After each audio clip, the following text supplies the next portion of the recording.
For now, though, we move to this. The Trump Organization says it plans to appeal a jury verdict finding the company guilty of 17 charges, including criminal tax fraud.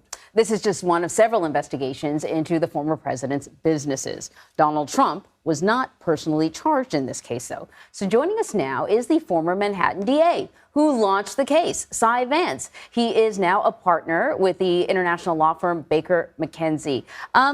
Thanks for joining us. So, yeah, this all started with you, initially an investigation into hush money paid to Stormy Daniels, and then it sort of expanded into looking at the Trump Organization. So I would like to get your reaction to yesterday's verdict. I want to congratulate the attorneys at the Manhattan DA's office, those on the trial team who just achieved this guilty verdict, but also the lawyers who've been working on this case for literally 2.5 years. It's hard to explain how hard it was to move this case forward during COVID, 2 trips to the Supreme Court, and ultimately, within 4 months of getting the documents from the Trump Organization, including its tax returns, the grand jury returned an indictment in the summer of 2021. A lot of work went into this. It was a strong case, but it was handled, I think, professionally and expertly during trial, and I'm one person who's glad that this is both over. This case, proud of the results.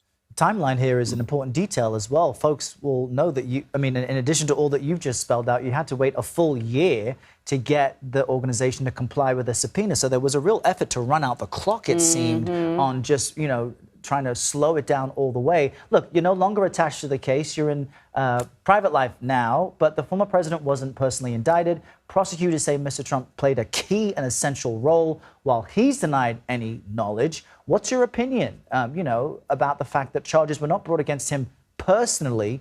Do you think they should have been? Well, when I left office, which was in late 2021, I had given directions for the investigation beyond the indicted tax case to continue, wherever that might lead. And the decision initially was made by the current district attorney to pull back on that.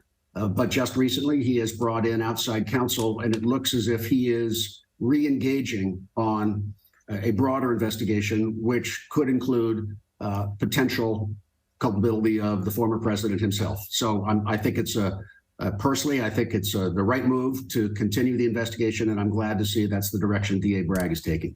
So, as you know, there's another case looking into the business practices of the Trump Organization. It's filed by the New York Attorney General, and it's a bit against, now it's more personal. It's about the former president and his oldest children. It has to do with whether or not they were playing fast and loose with how much their property was worth versus how much taxes they were paying, what they told the banks versus what they told the government. Do you think that the outcome of this case is going to have any impact on that case? In the event of a guilty verdict against this organization, the Trump Organization, which is really an alter ego of the president himself and his immediate family, I think the conviction will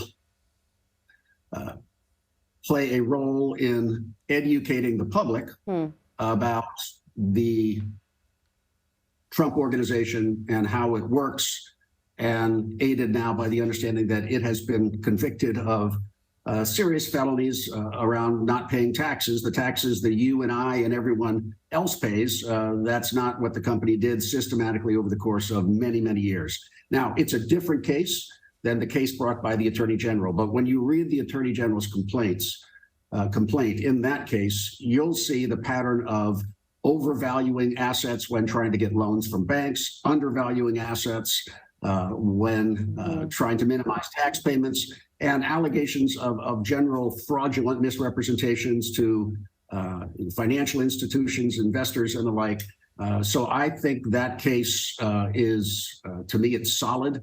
It's moving forward. The tax conviction on the corporation will not help the Trump Organization in defending themselves against that case. And so what do you make of, I think, Matthew Colangelo, if I'm pronouncing his name correctly? Just last week, it's announced that he's joining the Manhattan's DA office as senior counsel. He's a top DOJ official, and he'll help the investigation, like, looking into these probes. What's the signal there? Does it suggest that there's a higher likelihood that personal criminal charges may be heading towards Trump's way? I brought in Mark Pomerantz during my time in the district attorney's office in my last year and a half there to perform, I think, exactly what the new special counsel is being asked to perform under DA Bragg. And that is to bring in someone from the outside, but terribly experienced, who's been through pressure-filled situations before in court, and who's got a level head and a keen eye on how to build a business fraud case. So that's the role that I asked Mark to play, and I think Mark did an excellent job up until the time he left in early 2021.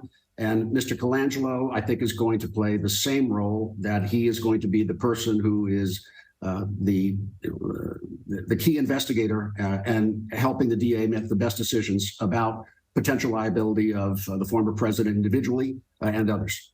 So you know what the former president says about these investigations, what he says about you, what he says about AG Letitia James, DA Bragg, who's now in the job that you were in, that this is all politically motivated. What's your response? Well, of course, that's all nonsense. First and foremost, we've just now had a jury trial where citizens of New York County who presumably bring no political bias have themselves independently determined that there is proof beyond a reasonable doubt that the Trump organization is guilty of serious fraud, as well as some of its senior executives. So it's easy to say for the former president that this is all politically motivated, but in the criminal system, the processes you have to go through are really putting forward evidence objectively to other individuals who then make decisions whether you can go further. A judge reviewing the grand jury minutes and the motions to dismiss, a grand jury to determine whether or not there's enough evidence to indict. And ultimately, the ultimate test is putting proof to a jury. The jury has spoken, and I think the jury speaks its verdict without regard to party. And that's what my response would be to the question you asked.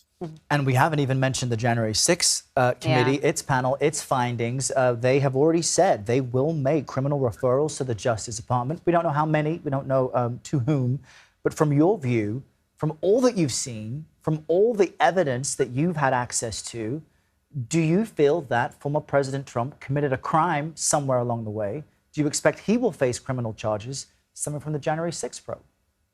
I'm not going to speculate. So we could all agree that the January 6th events are incredibly serious, and they are the subject of active investigations by the Justice Department out of D.C. and presumably elsewhere. I don't know all the evidence that they have, but clearly they are and should be taking this very seriously. I think the fact that the Trump organization, the alter ego of the president, has now been convicted of a crime, I think eliminate some of the Teflon image that the president and his supporters try to portray. I'm certainly positive that the federal government is going to take the case as far as they can. And ultimately, it's a very tough call in terms of what the attorney general decides with the special counsel on whether or not there's sufficient evidence. But I trust both prosecutors to do their job without fear or partisanship. And so as an American, I feel this is in good hands moving toward an outcome that we as a society can be confident that all the rocks were turned over, everything was investigated, and now we await ultimately the decisions in the months ahead about how they wish to proceed. It really is all quite serious. The former Manhattan DA now in private practice. Vance, thanks for connecting with CBS News today. Thank you so much.